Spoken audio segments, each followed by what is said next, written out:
Bem-vindo a Ibal, a Igreja Batista Alto da Lapa. Nosso culto começará em instantes.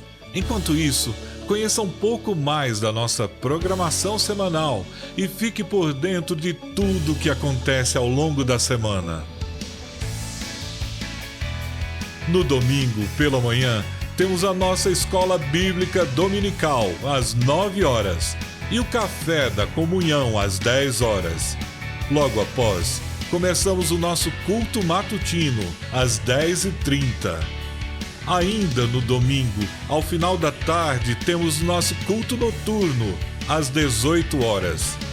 Na terça-feira, PG Integração, às 20 horas. Encontro do pequeno grupo aqui em nossa sede. Na quarta-feira, culto de oração, às 20 horas. E na quinta-feira, PG Aliança, às 19h30, pequeno grupo no Alto da Lapa. Na sexta-feira, é a vez do PG Projeto de Deus, às 20 horas, na Vila Leopoldina. E do ensaio de louvor, às 20 horas, aqui na igreja. No segundo sábado de cada mês, rola o PG Jovem. E no último sábado do mês, o Algo Novo, nosso encontro de jovens pra lá de especial. É assim mesmo. Na Ibal, você é sempre bem-vindo. Fale com o pastor Saulo ou com o pastor Anderson e conte com todo o apoio e aconselhamento dos nossos pastores. Você também pode ter a atenção profissional da psicóloga Sandra Sena. E não esqueça, na Ibal temos ainda ministérios e diversas atividades que nos enriquecem por completo. Ministério Infantil Turma do Alto, Ministério de Casais, cursos de inglês e o Movimenta Ibal, projeto de ginástica e condicionamento físico. Acesse o nosso site e faça-nos uma visita. Será uma alegria tê-los conosco. E temos mais um pedido a lhe fazer. Compartilhe agora a nossa transmissão em suas redes sociais e abençoe muitas vidas com a palavra de Deus. Após isso, por favor, desligue o celular e prepare-se, pois o culto já vai começar.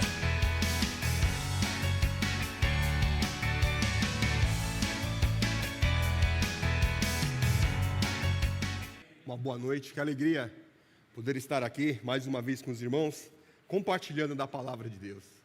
É muito gratificante essa oração de gratidão a Deus, pelos irmãos que têm se achegado a Ibal. O desejo do nosso coração é que todos nós sejamos profetas de Deus, no sentido de usarmos os dons, os talentos, da multiforme graça de Deus que Ele distribuiu a cada um de nós. Às vezes vocês estão sentados vendo a gente trazer uma mensagem ou trazer um estudo e pensa que essa é uma habilidade que é restrita a poucas pessoas, mas a igreja do Senhor não é assim não. Essa habilidade está também em você, através da música, através do louvor, mas muitas vezes você que se sente acanhado, você tem um dom que está aí dentro de você, e você precisa permitir que o Senhor venha transformar o seu entendimento em relação a esse dom, para que Ele possa te usar na obra do Senhor Jesus. Amém, irmãos? Você tem um grande potencial nas mãos de Deus. A igreja não cresce apenas pelo trabalho dos diáconos, dos cooperadores, dos professores, do pessoal que trabalha na música, dos pastores. Não, a igreja, ela é dinâmica. Você é o corpo de Cristo. Não interessa qual parte do corpo que você é, mas você é corpo do Senhor, e a cabeça é Jesus Cristo, que vem todo o comando. Então, Deus conta com você. Deus conta com o seu trabalho, com a sua voluntariedade. Às vezes você pode pensar, irmão, mas eu não sei fazer nada. Você que pensa. Lê do engano. Você tem um potencial fora do comum nas mãos do Senhor. Nós cantamos sobre a multiforme graça de Deus, irmãos. Não brinque com essa multiforme graça de Deus. Deus, através da sua vida, pode fazer coisas extraordinárias. E quando a igreja é ciente disso, quando a igreja permite ser usada pelo Senhor, sabe qual é o resultado, irmãos? Nós sacudimos o inferno. A igreja avança, entendeu? E a gente arromba o mesmo inferno e saqueia as vidas que estavam ali perdidas. É lógico que estou usando uma metáfora, mas o importante é saber que o potencial do evangelho não está restrito a poucas pessoas. Porque a igreja exerce o sacerdócio universal. É a igreja, não são apenas poucas pessoas que foram escolhidas para isso. Amém? Bem, irmãos, eu também gostaria de agradecer a Deus pela vida dos dois nossos pastores, né? Pastor Saulo, pastor Anderson. Pastor Saulo que está 7 anos aqui com essa igreja, à frente 5. Um trabalho maravilhoso, um trabalho onde nós vemos a dedicação deles em querer ver o reino de Deus expandindo, o cuidado que eles têm pelos irmãos, pelas ovelhas. Isso é muito gratificante. E uma coisa que eu tenho certeza que o pastor tem no seu coração é ver uma igreja bem alimentada, irmãos fortes da fé, caminhando por uma maturidade. Apesar que a igreja ela nunca vai ser uniforme, né? Porque muitas pessoas chegam, então você não sabe, você não consegue ver o interior das pessoas no sentido de avaliar qual é a maturidade dessas pessoas. Então, tem pessoas que estão caminhando na fé, estão engatinhando, outras já estão correndo, outras já estão comendo um alimento mais sólido, mais firme, são pessoas mais maduras. Mas o objetivo de todo ministro do Evangelho é fazer com que você desenvolva uma espiritualidade que chegue a uma maturidade, a excelência no exemplo de Jesus Cristo. E eu tenho certeza que a palavra de Deus tem sido ministrada nesse lugar, e eu tenho certeza que o Senhor tem trabalhado na sua vida, e eu tenho certeza que você vai alcançar esse status quo, ainda nessa dimensão, nessa imanência, até que Ele venha nos buscar. Amém? Porque o interessante, irmãos, é nós estarmos firmes no Evangelho. Os pastores são homens de Deus, são instrumentos de Deus, para que você possa, sabe o que, irmãos? Se lançar aos braços do Senhor Jesus. Todo pastor, ele deseja isso, que você tenha intimidade com Jesus, que você conheça Jesus, que você saiba discernir a voz do Senhor. Essa é a vontade de todo homem de Deus, que você seja forte, maduro e que se não deixe levar por qualquer vento de doutrina, ou que você não se deixe levar por qualquer situação adversa que muitas vezes você passa na igreja, irmãos, porque você é uma pessoa abalizada, experimentada e madura na fé. Amém? Irmãos, nós estamos continuando nesse mês o tema de mensagem que é sobre a ética cristã, o crente e a sociedade. Nós havíamos elaborado um sermão baseado no capítulo 5 de Mateus. É um sermão extenso, é lógico que nós não conseguimos passar esse sermão numa única pregação, por isso que nós o fracionamos, mas o objetivo é nós entendermos o que é a ética e o que ela é importante na nossa vida. Eu quero só relembrar alguns conceitos que eu passei com os irmãos, para que eu possa dar continuidade à mensagem e você possa lembrar aquilo que nós falamos na mensagem última, quando tivemos a oportunidade aqui. Irmãos, quando nós falamos em ética, ética, na verdade, é o hábito, é o comportamento, é o estilo de vida, é o modo de ser. Está voltado o quê? À sua subjetividade. Tá certo? É o juízo de valor da parte do indivíduo. É a ética, é o seu modo de ver, é o seu modo de pensar. Irmãos, alguém pode me perguntar, irmão, e moral? São palavras que se correlacionam, moral e ética? Sim, elas são relacionadas, porém elas são diferentes. Porque a moral se fundamenta na obediência a normas, a procedimentos, a costumes, a mandamentos, a culturas. Tá certo? Tem mais a ver com uma hierarquia, com religiosidade. Já a ética, ela vai o quê? Se fundamentar no modo de viver do pensamento do indivíduo. É aquilo que você acha, como você deve agir. Mas elas se relacionam mesmo sendo divergentes. Daí, nós vamos lembrar aquele grande dilema que perfaz a história e que até hoje ainda preocupa e tira muitos do seu eixo, do seu centro. Aquelas 3 palavrinhas: devo, posso e quero. Porque será que tudo aquilo que nós queremos fazer, nós podemos fazer? Será que tudo aquilo que nós podemos fazer, nós devemos fazer? Será que tudo aquilo que você deve fazer, que você tem obrigação de fazer, no fundo, você quer fazer? Eu começo a me reverberar aqui com as palavras do apóstolo Paulo, que ele disse: de todas as coisas que me são lícitas, de tudo aquilo que eu posso fazer, nem todas me convêm. Por que será, né?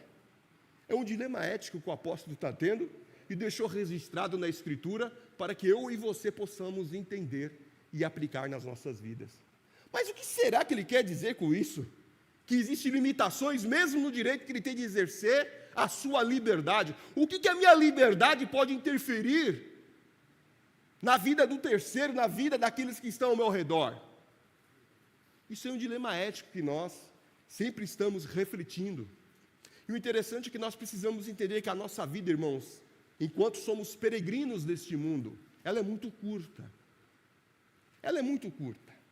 O salmista vai falar que ela é como a flor, que hoje ela surge e brota, e amanhã ela já murcha. Nós passamos muito rápido enquanto nós estamos aqui, nessa vida imanente. Portanto, nós devemos entender que nesse curto espaço de tempo que nós temos de existência, devemos ter uma vida abundante na obra do Senhor, uma vida produtiva, uma vida que abençoe e que agregue valores para que as pessoas que estão nos olhando possam se chegar ao reino de Deus, se chegar ao Senhor Jesus.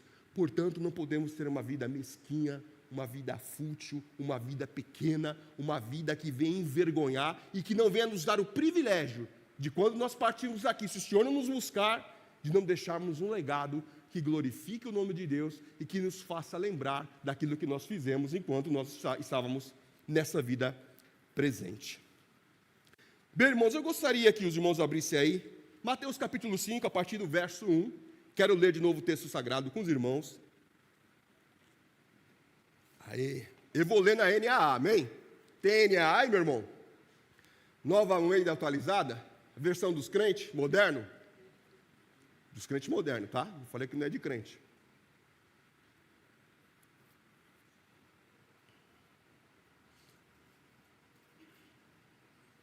Vamos lá? Verso 1. Ao ver as multidões, Jesus subiu ao monte. Ele se aproximou e os seus discípulos se aproximaram dele. Então ele passou a ensiná-los. Jesus disse: felizes os pobres em espírito, porque deles é o reino dos céus. Felizes os que choram, porque serão consolados. Felizes os mansos, porque herdarão a terra. Felizes os que têm fome e sede de justiça, porque serão saciados. Felizes os misericordiosos, porque alcançarão misericórdia. Felizes os limpos de coração, porque verão a Deus. Felizes os pacificadores, porque serão chamados filhos de Deus. Felizes os perseguidos por causa da justiça. Jesus disse ainda mais, verso 11: felizes são vocês quando por minha causa os insultarem e os perseguirem, e mentindo disserem todo o mal contra vocês por minha causa. Quando isso ocorrer, não é para vocês murmurarem ou reclamarem, mas não. Alegrem-se, exultem, regozijem-se, porque grande é a sua recompensa nos céus, pois assim perseguiram os profetas que viveram antes de vocês. Amém, irmãos? Irmãos, esse famoso sermão que muitos chamam Sermão da Montanha, que na verdade é Sermão do Monte, é uma elevação. Eu faço minha recapitulação para os irmãos que nós precisamos entender o contexto que Jesus falou, o sermão mais poderoso que já existiu no planeta Terra, que está registrado nos anais da história, no texto sagrado. Se nós lermos o capítulo 4, a partir do verso 23, nós vamos ver que Jesus ele estava começando o seu ministério público. Nós falamos, reverberando o texto bíblico, que Jesus estava percorrendo todo o estado do norte de Israel, da Galileia, e ali adentrava as sinagogas, como bom judeu que ele era, e pregava o evangelho da boa nova do reino de Deus, e ele curava todo tipo de doenças e enfermidades entre o povo. E a Bíblia diz que todo tipo, não havia uma única doença que não pudesse receber o poder de Jesus para ser revertida e restabelecer o quadro físico, biológico, a saúde das pessoas.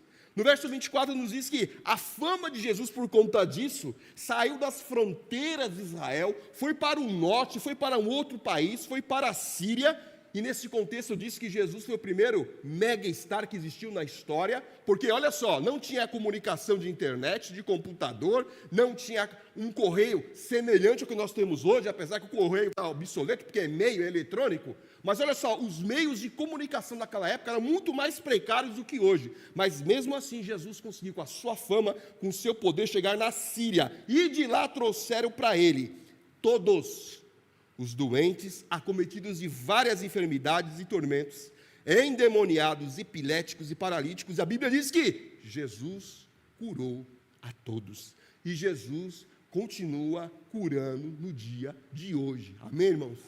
Nós acreditamos na cura divina, com dois propósitos. O primeiro propósito, glorificar ao Pai pela cura em nome de Jesus. E o segundo propósito, dar condições para facilitar a penetração e a propagação do reino de Deus. Ou seja, acreditamos na cura divina com propósitos. É uma regra? É uma regra ou não? Não é uma regra. E nós batistas, irmãos, temos o comprometimento de aprender com a palavra de Deus. Para sermos pessoas maduras, como eu disse no começo dessa ministração. Domingo passado, vocês ouviram o testemunho de livramento da vida do pastor Saulo? Vocês ouviram? Que coisa maravilhosa. Deus tem os seus propósitos, irmãos. Eu tenho certeza que aquilo que Deus tem na vida dele não acabou. Senão, ele tinha ido embora. Ou não tinha? Ah, irmãos, mas e nós? Oh, irmãos, o que o apóstolo Paulo falou em relação à morte? Lá em Filipenses, eu fico num dilema. Eu não sei se é melhor eu ficar aqui, que para vocês é importante, porque eu vou pregar o evangelho e alcançar mais gente, ou se eu vou partir agora e estar com o meu Senhor, que é muito melhor. Nós choramos porque faz parte da dinâmica do relacionamento humano. Mas em qualquer circunstância, nós somos guardados por Deus, pelo amor de Deus e pela bênção de Deus, porque nós somos do Senhor. Eu posso ouvir um amém da igreja? Amém. Deus está com você, irmão. Você está com Ele. Se o propósito de Deus tivesse se findado no ministério da vida do pastor Saulo, ele tinha ido embora. Não foi porque Deus tem mistério com ele aí, ó, para se resolver. E quem viver, verá. Agora, também nesse período não caiu, infelizmente, não aconteceu uma tragédia com um avião. 62 pessoas foram o quê? Vitimadas. Eu ouvi numa reportagem que houve um culto numa igreja batista sobre a morte de uma daquelas pessoas. Aquelas pessoas não eram filhas de Deus? Será que não havia evangélico ali dentro? Eu faço uma pergunta para a sua reflexão. Da mesma forma que Deus continua livrando muitas pessoas e já me livrou, como já livrou você, tenho certeza que você tem muitos testemunhos para dar, como livrou a vida da família do pastor Saulo, e nós louvamos a Deus por isso, e louvado seja Deus pelo livramento. Eu quero dizer que às vezes Deus não livra, e Deus continua sendo Deus. Louvado seja Deus em qualquer situação. Porque nós não vendemos aqui um evangelho barato, em dizer que tudo você vai conquistar na sua vida, porque você serve a Jesus. Nós não vendemos isso aqui. Nós não vendemos uma mensagem que você tem que vir aqui para a sua vida mudar radicalmente, sobre os seus bens de consumo, sobre o seu status quo social, para que você seja alguém reconhecido na sociedade, porque Jesus quer fazer isso com você. Não, nós não fazemos isso porque isso é secundário no Evangelho. Nós pregamos o seguinte, a mensagem da cruz, de que você está sendo reconciliado com Deus para a eternidade, no momento que você reconhece Jesus como o Senhor da sua vida, e isso nos basta. Todo pastor quer que você chegue nesse nível de maturidade, irmãos. Jesus está pregando o Evangelho nas sinagogas e as pessoas estão atrás dele. Da Galileia, de Decápolis, de Jerusalém, do sul da Judeia, do outro lado do Jordão, de Betabará, multidões vão seguir a Jesus por conta da obra redentora que ele está realizando, de pregar o reino de Deus e de curar e libertar pessoas. Pergunta que eu não quero calar: pessoas curadas produzem nela uma sensação de felicidade? Sim ou não? Eram pessoas que estavam felizes.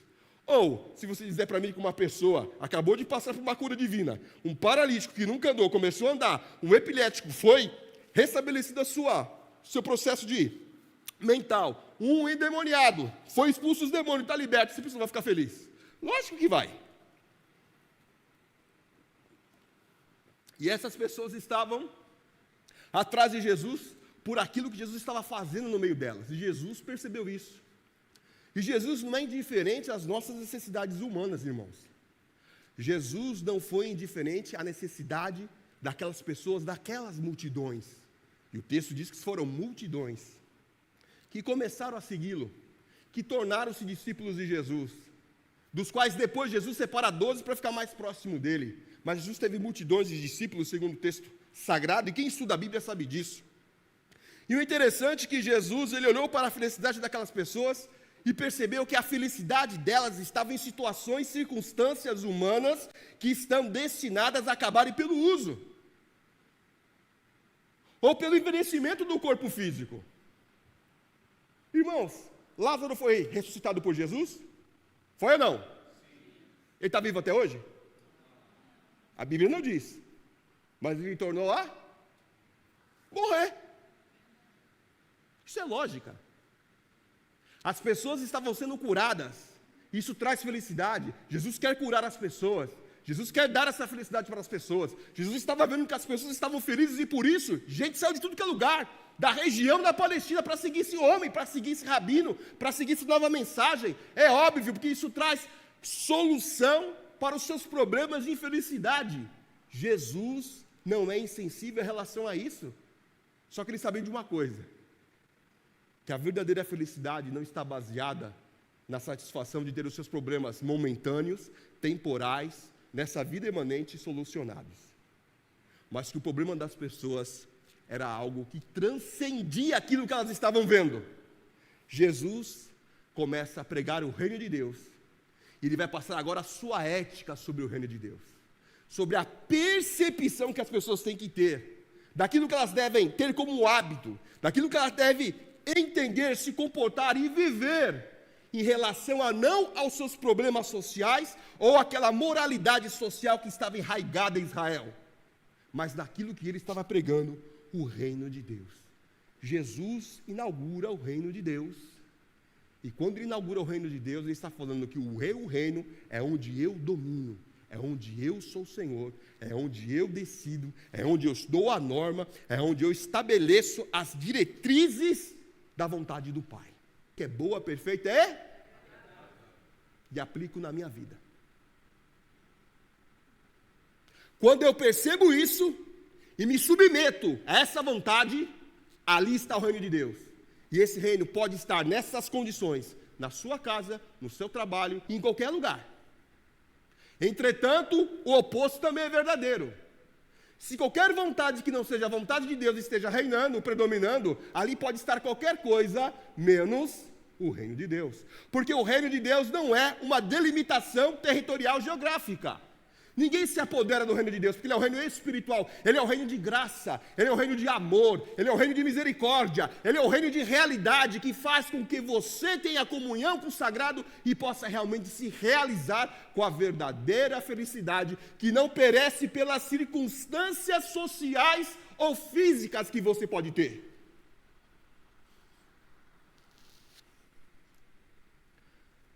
Paulo escreveu as epístolas pastorais. No final de seu ministério, ele estava preso. E mesmo preso, ele se sentia livre. E muitas pessoas que estavam livres fisicamente, na verdade, estavam presas, porque elas não tinham participação nesse reino de amor, nesse reino de graça. A circunstância momentânea da sua prisão, mesmo sabendo que depois ele seria decapitado, possivelmente, poderia tirá-lo da alegria e da comunhão de ser e pertencer ao Senhor pelo reino do seu amor. Bem, irmãos, Jesus agora ele começa, no sermão do monte, reunir toda aquela multidão em volta dele, e ele precisava daquela oportunidade para passar para os seus seguidores, e para as multidões que ali estavam, os verdadeiros valores do reino de Deus, da ética que deveriam nos acompanhar. E dentro desta ética, falamos na última ministração sobre os pobres de espírito, sobre os serem consolados, e eu começo e continuo no versículo 5 da bem-aventurança, sobre a questão dos mansos. Irmãos, Jesus ele vai contrapor a expectativa que as pessoas estavam tendo em relação ao seu reino. Israel estava sob o jugo de qual império? Romano. Israel, ou os israelitas, o que eles queriam? Que voltasse a glória do apogeu do reino de Salomão e de Davi. Eles queriam a libertação. E como eles queriam a libertação? Durante aquele período histórico, muitos levantes ocorreram para forçar a libertação de Israel pelas armas, pelas forças.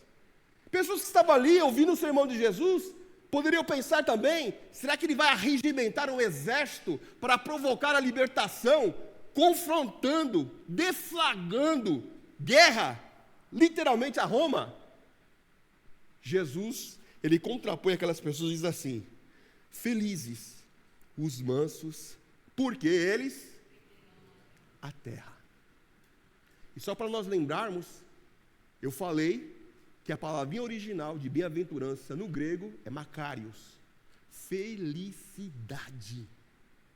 Jesus olha assim e diz: no meu reino, no reino de amor, no reino de Deus, felizes são os mansos, porque estes sim vão herdar a terra prometida, e não aqueles que querem deflagrar guerra contra ninguém. Mansidão não é, como muitos imaginam, fraqueza.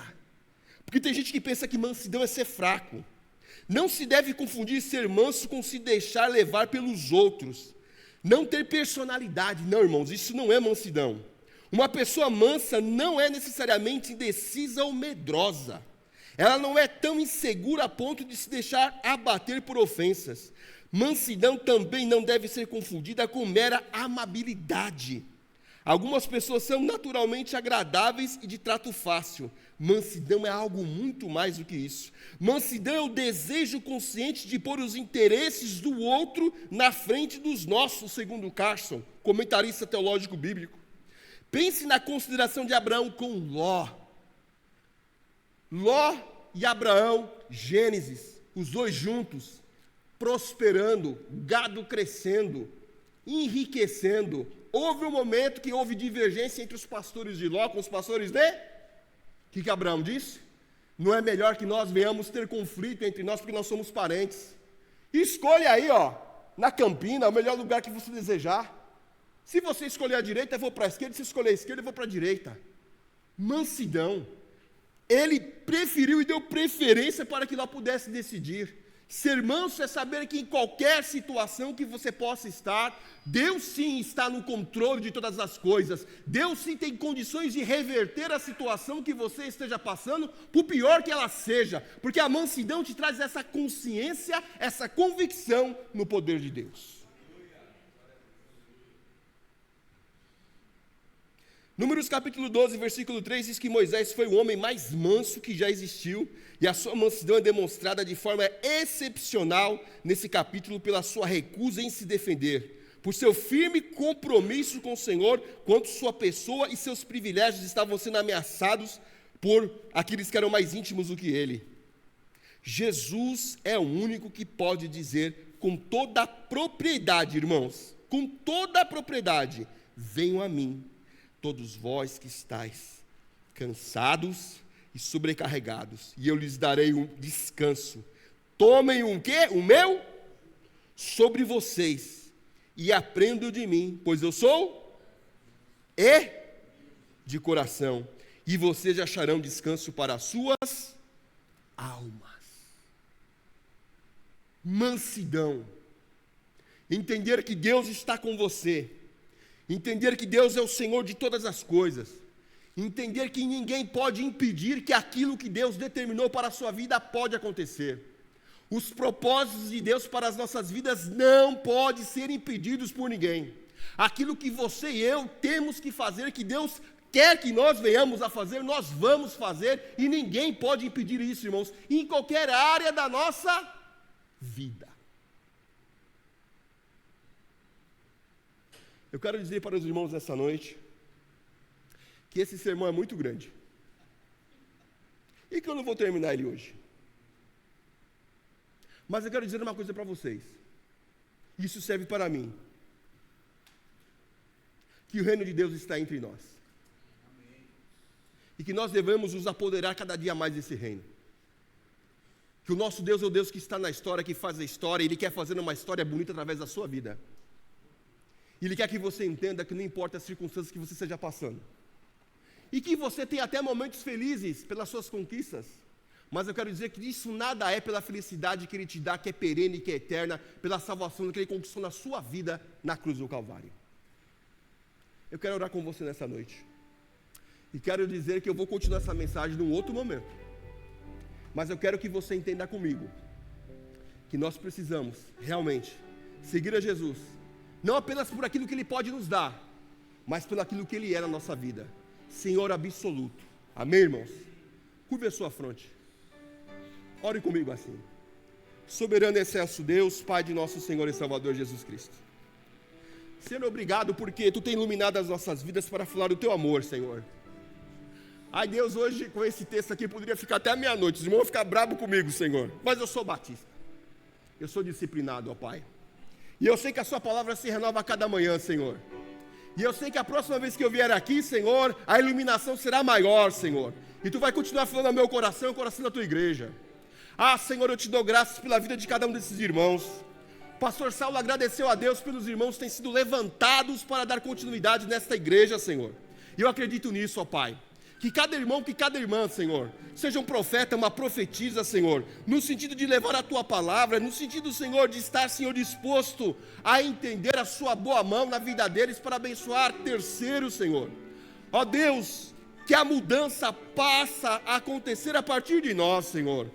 Ó Deus, que realmente possamos ser pessoas mansas, Senhor, no sentido de entendermos que tudo está no Teu controle, que nada pode sair da Sua atuação, Senhor, e por isso temos que ter a tranquilidade, ó Deus, de que as coisas a seu tempo, pela Sua boa mão, ocorrerão dentro, Senhor, do Teu poder, e que nós descansamos nesta promessa, Senhor.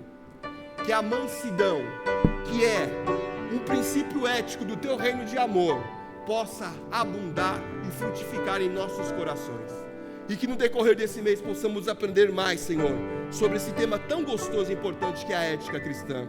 Jesus, transforma as nossas vidas cada vez mais.